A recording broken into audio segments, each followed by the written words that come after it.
is Samantha Laskin. I'm a current senior at Muhlenberg College with a double major in film studies and English. This is MTV, welcome to my Shakespeare.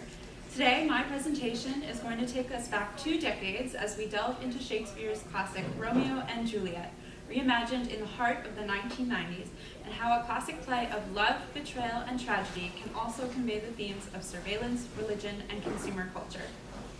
So let's do a little backtracking just to find out what was going on in the 1990s if, like me, you were just being born. Starting in the late 1980s with Kenneth Branagh's Henry V, a trend of churning out Shakespearean reproductions was born.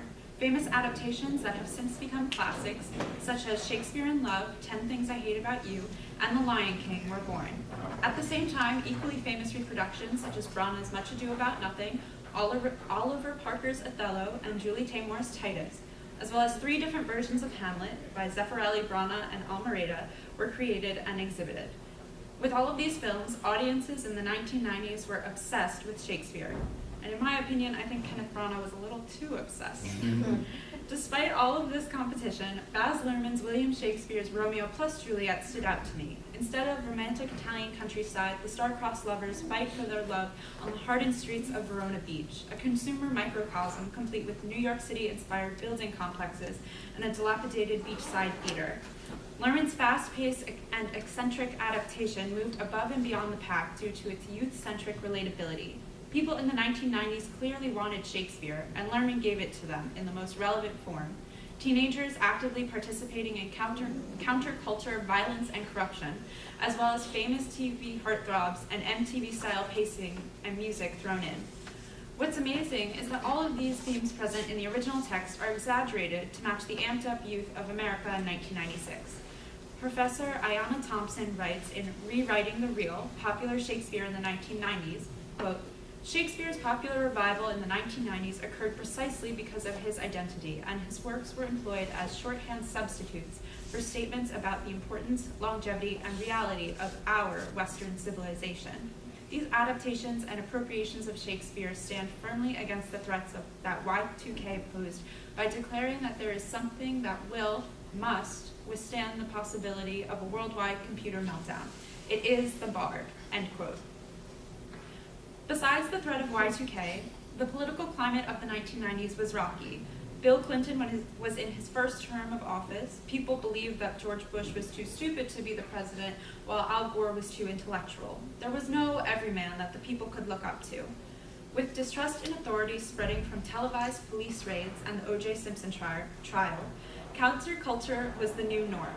Generation X was a thing of the past. This was Generation Y, a grungy, inquisitorial group of adolescents obsessed with rock, pop, and rap. Music was, and still is, the ultimate form of expression. With radio, CDs, and eventually the founding of MTV, the Music Television Network, in 1981, access to it was everywhere.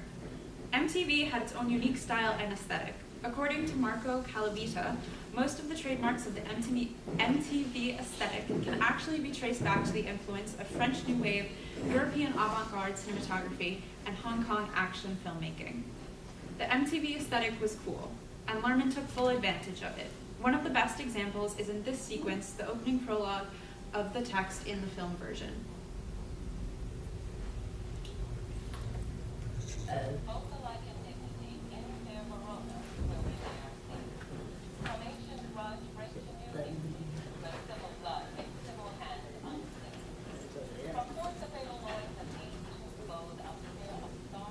Basically, she's saying the introductory prologue to Romeo and Juliet in newscaster intonation.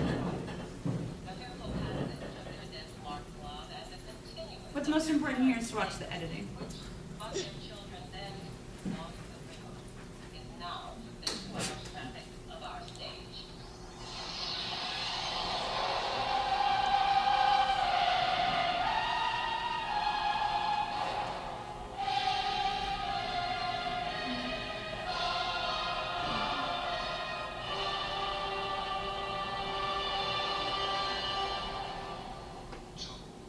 Households, both alike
As we can see from this clip, the frame-within-frame technique sets up a barrier between the audience and the world of the film.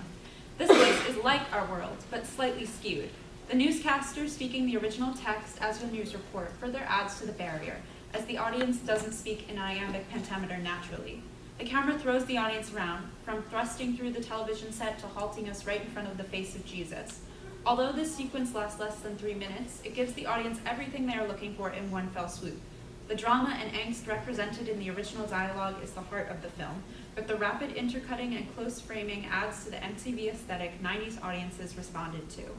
Along with the editing, there's a surge of counterculture images, riots, police footage, fires, and headlines.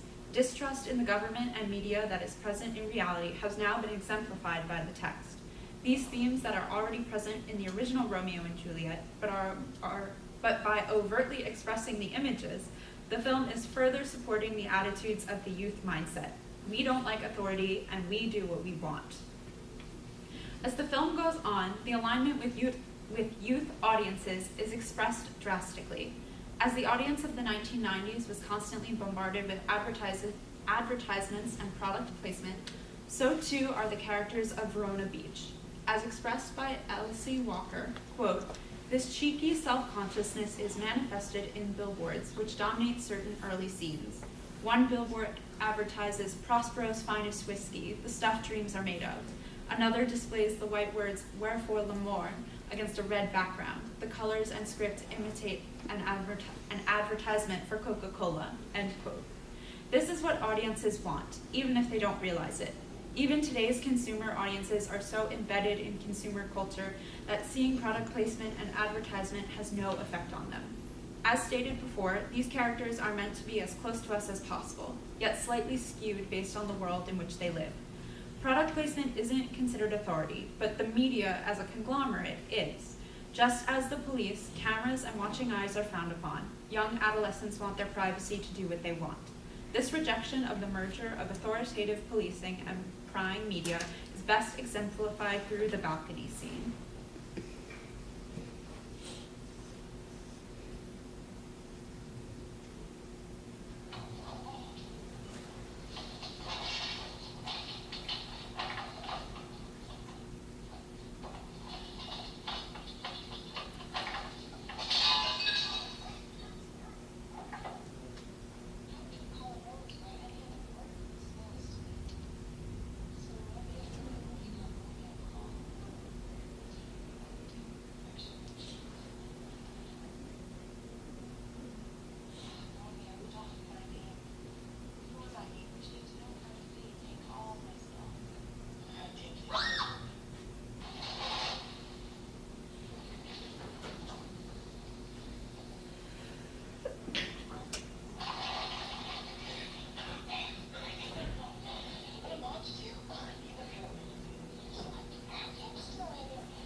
As seen in the clip, the camera accepts Romeo's prying eyes, while the prying eyes of security are not welcome. In the security guard's point of view moments, the audience is watching through the frame of the monitors, and it becomes voyeuristic and eerie. The security guard is not welcome in these private moments, and when the audience is in his place, we are not welcome either. It is also interesting to note that when one of the security guards enters the pool area, he and Juliet exchange awkward smiles. There's no dialogue from the text in this moment. So to fill the gaps is awkward, silent interactions. The choices of adding an interaction adds to the voyeuristic qualities of this scene. The audience is not alone in watching the romance play out, but now multiple others are involved as well. The prying eyes of the security guards, police, and media have no match in Luhrmann's film for the prying eyes of religion, specifically Jesus and the Virgin Mary. The film is flooded with religious imagery. Even the change in the title from Romeo and Juliet to Romeo plus Juliet gives more religious connotation. The shot of the title depicts the plus sign as a cross.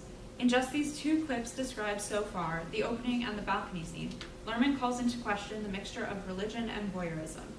As said by Christopher Baker, quote, "Statues, icons, and holy images flood virtually every scene, making the very idea of spirituality seem somehow cheapened in the midst of glitzy Verona Beach," end quote.